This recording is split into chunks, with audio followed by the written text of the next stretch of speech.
Hi everyone, it's Penny Black and Jill Foster here with a new PB&J card class video. And in today's video, I'm bringing you part 4 in my How to Avoid Crafty Decision Fatigue video series, and I'll link the others for you down in the YouTube description box below. So when I'm trying to avoid that crafty decision fatigue, I first begin by just selecting limited supplies. So if you've seen my other videos, you're going to get to see the same process but with new products and new cards in today's video. So I use just a photo box and I gather up stamps, dies, embossing folders, anything that I am just wanting to use, and I often will suit it to the theme that I'm creating. So I am working on some super cute Halloween themed cards. These also could be sort of fall themed as well. So I've grabbed a mix of new stamps, new dies, old dies, and just a mixture of products from my stash and from new. So I have some fan favorite stamps here. All of these critter stamps, I just adore them because they are Halloween, but they are not gory. This is a new stamp set, That Sentiment, which is by Penny Black. All of these are by Penny Black, which is the Halloween builder. And then I also grabbed some dies, and then I sat down and I did all of my die cutting. So I just had a decisionless die cutting session, and I'll show you now what I do as I die cut those. So I selected everything, put it in the box, then sat down and die cut each of these. This is the Big Boo Creative Die, and you can see I cut a ton of them. I cut everything from Canson 140-pound watercolor paper. By doing that, it will match the stamping, the paper I'm going to use for stamping and for my critters. Also, I can decide to paint it if I want, or I can ink on top of it. This is the Spooky Edger. As you can see, you can cut the word spooky, and then it also has that edge die, which you can place anywhere on your card front, so however high or low as you want it. This is another die. This is an older die. I cut it a couple of times, and I just keep everything, the die, what I've cut, inside the envelopes. And some pumpkins and some different just sort of autumn flowers from this set, and I will list and link all of the Penny Black stamps and dies that I am using today down in that YouTube description box below. That's our shiplap hexagon die. This is our autumn decor die, and I cut a whole bunch of these. Again, when I'm avoiding crafty decision fatigue like this, I love just sitting down and die cutting, not making any decisions, but just that relaxing die cutting, getting to see these as I do them. This is with our hexagon frame here that I cut. It goes really well with that shiplap die, so I cut a couple of those. And then I also used our new embossing folders, and I went ahead, while I had the die cutting machine out, I went ahead and embossed these in circle, variegated, and geometric. And I grabbed our stencil set. Also, this is a new die, and I cut lots and lots of these. You're going to see this one several times throughout the video. So I've done all the die cutting. Now I do some batch stamping. So again, I haven't had to make any decisions. I didn't have to have a card idea in mind. I can just enjoy each step of the process. I'm stamping onto that same paper that I did my die cutting, Canson 140-pound watercolor paper. It's cold press, and I'm going to stamp with VersaMark ink, or excuse me, Versafine ink in Onyx black. Again, with all of these cute critters. I'm stamping in the MISTI stamp positioning tool. That way, if I need to restamp it, because the watercolor paper does have some texture, I can restamp it. I'm also going to stamp these woodblock stamps as well.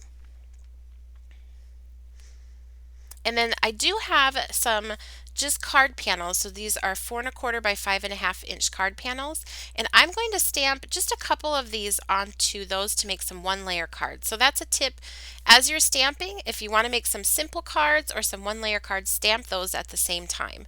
So after I did all of my batch stamping, this is what I have. It's also a great way if you have scraps of paper, go through your scrap drawer, pull out some scraps to do this stamping on as well. And then these are those card panels that I went ahead and stamped while I had everything out.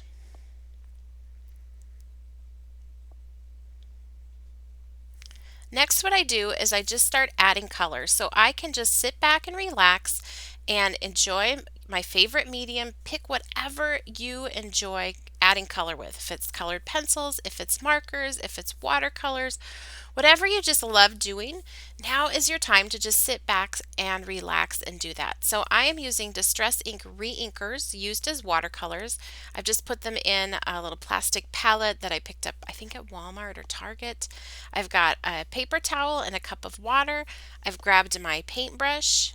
And I'll have all of the exact colors and everything I'm using listed for you down in that YouTube description box below. So if you want to know what colors I'm using, what paintbrush, exactly what paper, that's listed for you down in that box. So now I'm just going to sit back and color my images. And what's great about sort of prepping for your card making in this way is that you can do just little bursts of time, little bits at a time. So if you've pre-stamped all of these, pre-die cut them, I suggest, or what I like to do, is leave them out on a desk or a table with the paints and everything set up to go, because then you can just easily walk up and start. And maybe you only paint for 5 minutes. That's okay, because you didn't have to spend 15 minutes getting everything out just to paint for 5 minutes. At least in my head, I justify it that way. And it's just more inviting. I think sometimes we have to make our hobby as easy to access and get started on as our phones are easy to pick up and scroll through. So I find that this works for me, sort of working in these steps, and even like picking out your supplies to make your box. That's fun, and it can be something you do a little bit at a time. Doing all the die cutting, just leave out your die cutting machine and those items, and you can pick them up and do a little bit at a time. And then you can also, when you're finished with that part, you can put it away, and you don't need a large space to do all of that. So I am just doing very, very simple painting on these. These images, the beauty, the cuteness is all in the illustration, so you don't even need to do shading unless you like to do shading. You certainly can, but if you just paint these all one solid color, they'll look super cute and super finished and nice. So no pressure on the painting. That's another tip. If you feel like painting something or coloring something, you're already feeling nervous, like, oh, I don't know how to shade, I don't know where to put the dark colors. These ones you can grab. If it's a quality illustration, it will already be brought to life and have that charm no matter how you color it. So you can let go of that worry with these and just paint them. If you just painted this pumpkin one solid color of orange, it would look cute and it would look really, really nice.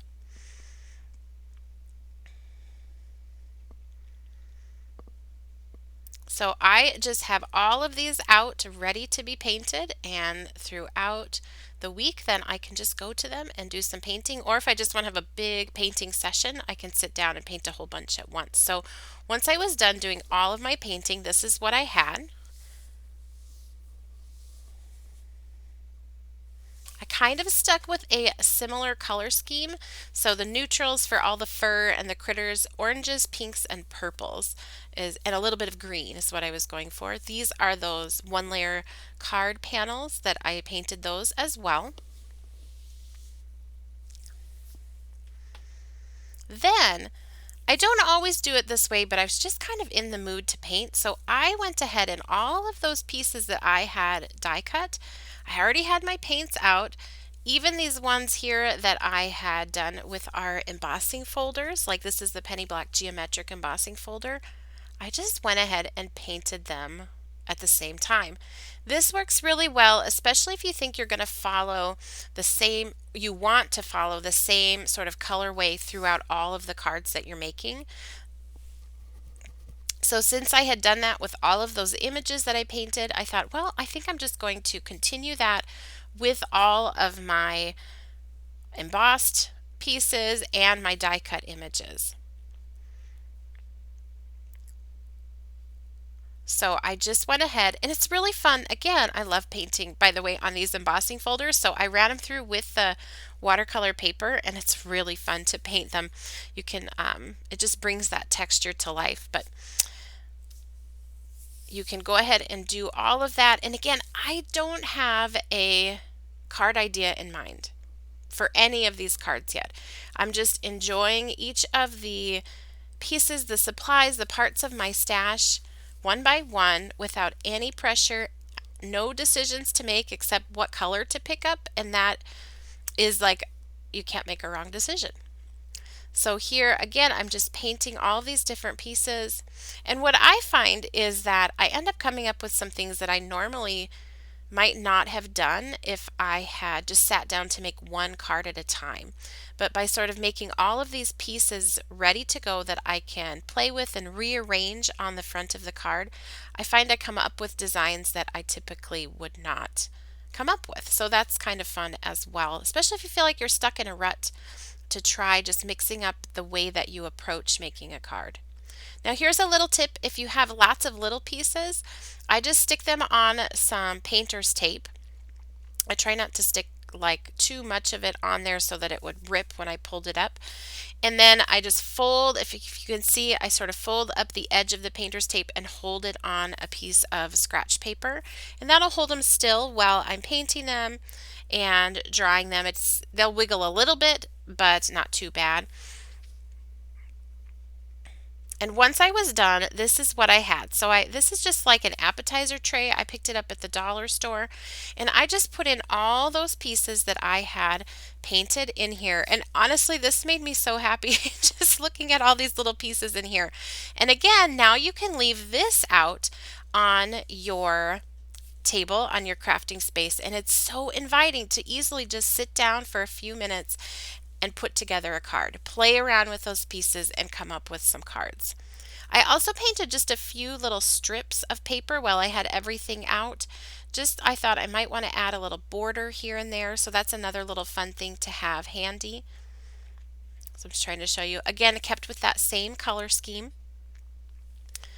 So then I will have a fussy cutting little session, and I don't mind fussy cutting if that's all I'm doing. So if I'm just sitting down and I have a movie going in the background, then I'll sit and do my fussy cutting. I don't worry too much about like whiskers or little tiny hairs. I just cut them off or cut around them.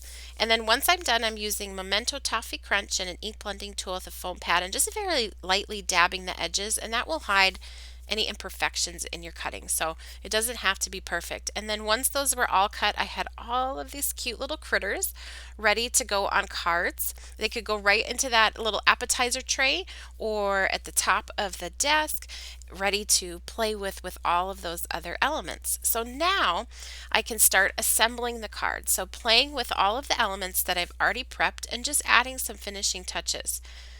Again, it's limiting all of the decisions you have to make. You're not looking at like the blank card going, what should I make? You can use the things that you have. I find they really make their way onto a card when they're already painted and cut out and ready to go. So you can see I just have that tray there, and I just start playing around with some different elements and adding them to my cards. So here is the first card, and then I stamped, I think most all of the sentiments, or maybe all of them, came from that Halloween builder set. So it's super handy if you're planning to make some of these cards because it's got something for everything. Here you can see I just grabbed a piece of watercolor paper there to add a little hill for the critter to sit. And then I loved the idea of these leaves sort of floating down on this embossed background because it has those leaves as well. So that's variegated. It came out with our Christmas release, but you can use it any time of year. It's great with florals, it's great with fall foliage, it's great with Christmas greenery. So it's a really handy one, and I love sort of this idea of doing a dark background and having the leaves really pop. And I have all of those things there you can see just on the corner of the screen that I can play around with. Now I decided I wanted this background to go even darker, so I'm going to put some Forest Moss Distress ink, and you can see that makes that embossing pop even more. You could also just emboss it on colored cardstock and ink over the top. And I liked how that looked, but I wanted, because I was layering those bright leaves on top, I decided to go even darker. So I've grabbed I believe it's a dark blue. I think it might be Chip Sapphire Distress Ink or Cobalt Archival ink. I will have it down below for you. But I put that over the top, and I felt like that really helped those leaves pop even more. And then this is just that little hill that I cut, and I'm just inking over the top of that with Forest Moss. And then I just popped up those leaves on top and added my sentiment, and the card was complete. This one is one of my favorites, I think. I just had so much fun doing those leaves on that textured background. Next up, I'm going to grab our Immense Boo die. This is a really fun one because those large letter O's are the perfect place that you can start putting in all of those die cut elements and critters, and that's all you have to do and the card is complete, and it's really, really charming. And I added just a little bit of that embossing down at the bottom to finish things off, and the sentiment up there, and those sentiments, those little secondary sentiments, go really well with this big boo die cut.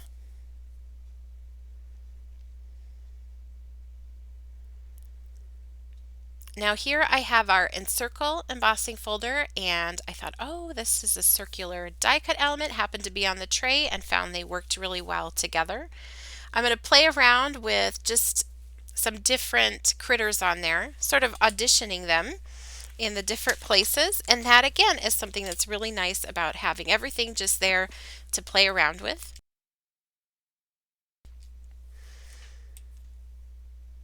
So I'm not quite sure which one I want yet, so I am just going to work on the background just a little bit more. If you didn't have time to finish right then, you can also like slide them into envelopes. And if you wanted to batch it even more, you could arrange everything on there, but don't assemble anything and save all the assembling for the last step. So I did layer 2 of these together just to give it a little bit more dimension.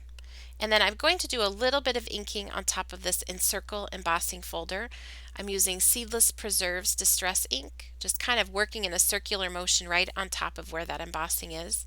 Now all of the cards that I'm creating today are standard A2 size cards, 4 1/4 by 5.5 inches. Just putting a little glue on the leaves here. And I hope that maybe you are, if you're not into critters, you can see that like this card before the critter goes on is really beautiful without the critters added. So you may be able to get some ideas for cards. If you don't prefer critters, you could just add a larger sentiment or layer some extra foliage, some extra leaves and things where the critters are, but keep some of the design elements. So this is a finished card, probably my second favorite of the batch. I don't know. You'll have to tell me, do you have any favorites that you're seeing throughout the video? At the end, I'll show them all to you again. Now this is our Spooky Edger. Again, a really fun place to, like, looking at this right now, I kind of wish I would have made the card like this. Have a little critter peekabooing. You can see having those, you can arrange them in lots of different ways. I didn't go with that design. I ended up going with this guy here, but I kind of wish I had done that one peekabooing up there.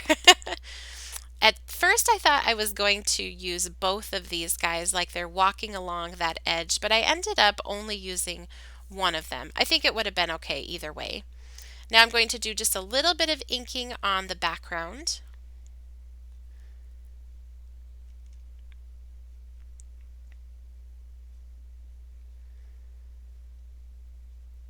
And then I felt like the background could just use a little bit more, so I'm going to darken it up just a bit with some chipped Sapphire Distress ink on there, especially towards the bottom. Just testing them out on there, see if I am happy with it. Then I felt like I needed a little more purple, so don't be afraid to go back and forth. That is part of the fun for me. Testing things out. And then just to add a little bit of subtle texture and stamping on that background, I'm using our stamp Autumn Gala. I've used this stamp on so many cards and I'll be using it again in this video. And I'm doing it just tone on tone. So I'm using the same ink that I inked the background with, the Seedless Preserves, to stamp that down. And I'll do a little bit on each side. Now I'm going to pop up this critter. I just taped him to the back of that die cut piece at the bottom. And this is when I realized I just don't think this little mouse is going to fit. So I decided to leave him off, but I did think about popping him up here, which actually does look pretty cute, but I decided to leave him off, and I think I'm glad that I did. I think it looks better with just the one kitty and mouse in the pumpkin walking along, and you can see those leaves on each side. But I kept trying.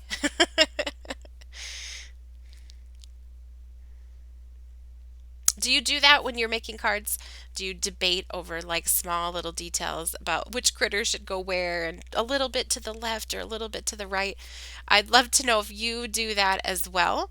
If you could leave me a comment down below. I always think it's fun to hear how other people's minds approach things as they're making their cards. So I'm back at it again. This time I've got this cute pup, some of those awesome leaves.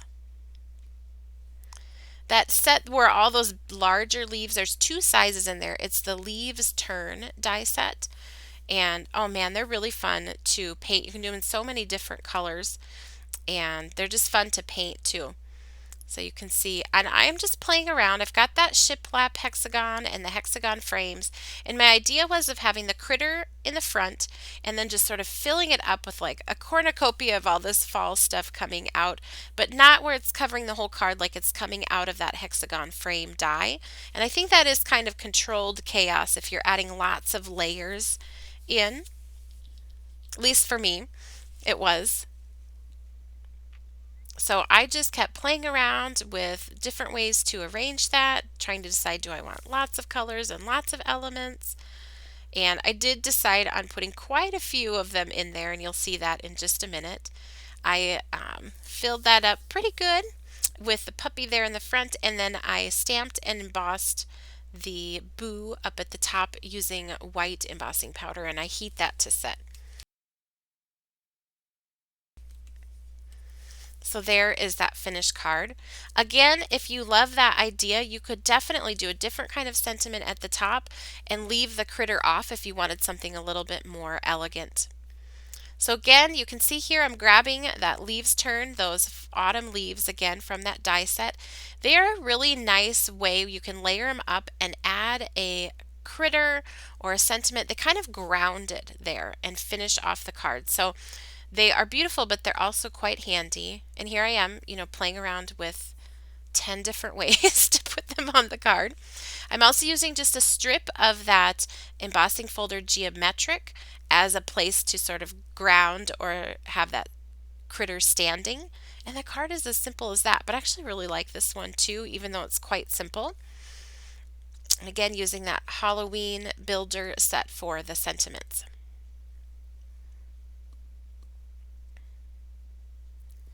So I hope you're hanging in there with me. I know these avoiding crafty decision fatigue videos get kind of long, but a lot of you have said you don't mind a longer video, so I hope this one is okay too. Here I am playing around again, just grabbing some critters and some elements that are left, a little bit of embossing folder that was left. I ended up rearranging it, giving them a little hill to stand on, and then I used just a touch of that embossing folder up in the corner, and then I had those little strips that I had painted, so I used them along the edge, and I really love that element actually the most on this card and could see using that in the future, that corner piece, with lots of different card designs. So again, something I don't know if I would have discovered if I hadn't created in this way or using this process. Now here is that big boo die again, and I'm trimming it apart because I want to use it vertically on the card. So I'm just trimming that, kind of rounding the edges. And I'm going to make a slimline card. I'm also going to trim with these hedgies the pumpkin from there. I love looking for critters that look like they're holding something, because remember, you can always cut off the thing they're actually holding, and they can hold your sentiment or a die cut or something different. And I love like they're running along here holding this letter up instead of the pumpkin. And I'm still going to use the pumpkin, but I'm just going to use it separated from them. And I can create just a little cluster over here on the right hand side using the items that are in my tray.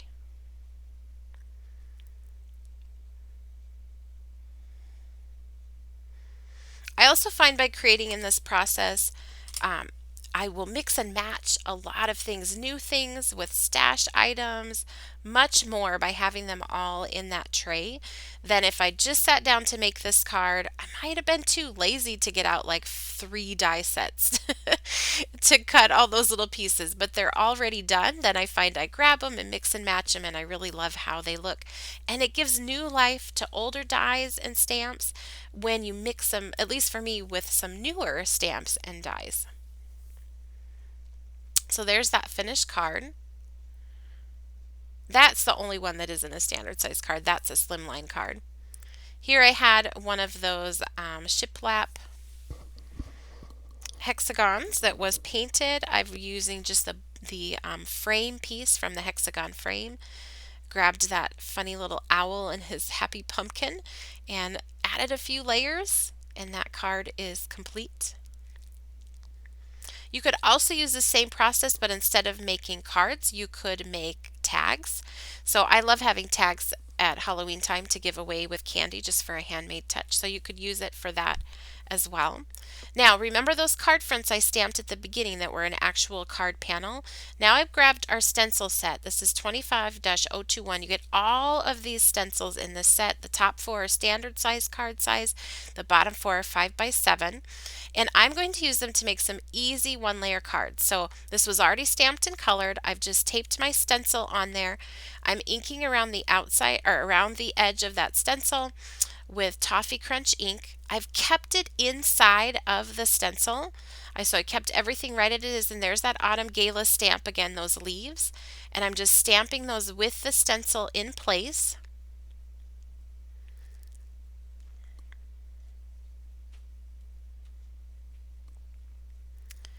And I love the reveal when you take the stencil off. It's that simple. So you could even use these stamps and make a whole set of cards just using that technique. The critter stamps, a little bit of leaf stamping, and adding a sentiment and the stenciling, and you'd have some really fun, easy to mail one-layer cards. So I'm going to show you a couple of more with those stencils. Here I have the one with a circle on the top. I'm going to ink that just up at the top of the circle. This is a great way if you have an image stamped down at the bottom of your card, but it doesn't quite look finished. You can add this little circle up here at the top, and then you have a perfect home for a sentiment. I also think with these Halloween images, it would be fun to do those, to do that as like a moon. So that's another way that you could use it. And you do get with that stencil set the pieces like I'm showing you here, the stencils, but you get the inner pieces as well. So you could put the circle down as a mask and ink around it, and it would look probably more like a moon. I just grabbed colors that were part of the color scheme I used when painting and just kept going with that because it was one less decision to make. Here I am inking with some blues, so sort of a night sky. I am trying to avoid inking over the top of my critter. And I usually start light, and then if I want to go darker or cover more towards the center of the card, then I will do so. But I try not to start too dark from the beginning because you can always add, but it's hard to take away. Then I'm also going to do that same thing. I've got that Autumn Gala stamp again. I love this stamp. It can be make very, very elegant cards too, but it just is nice even with critters. And here's when I decided, yep, I want to go much darker with this. And that also kind of pushes back those leaf stamping and makes it more of a background element when there's less contrast there. And a little Toffee Crunch just to give it a little more distressed look. And I will peel back the stencil to reveal the finished one-layer card. And all again I did was stamp the sentiment using that Halloween builder set. And there you can see that whole card. I love stamping my images going off the edge of the card. I did that on 2 of these cards, and it just adds a little bit more movement, like this hedgie is floating in. Now I'm all done with the cards, and I wanted to show you I actually used almost everything that I had prepped. So it was really, really fun. If I want to keep any of these pieces, I just pop them back in the envelopes and they'll be ready for next time. I hope you enjoyed this video and that it might help you avoid some crafty decision fatigue. If you did, please be sure to subscribe to our channel, and you can also connect with Penny Black on Facebook, Pinterest, Twitter, as well as Instagram, our website and blog, and everything is linked for you down in that YouTube description box below. Happy stamping!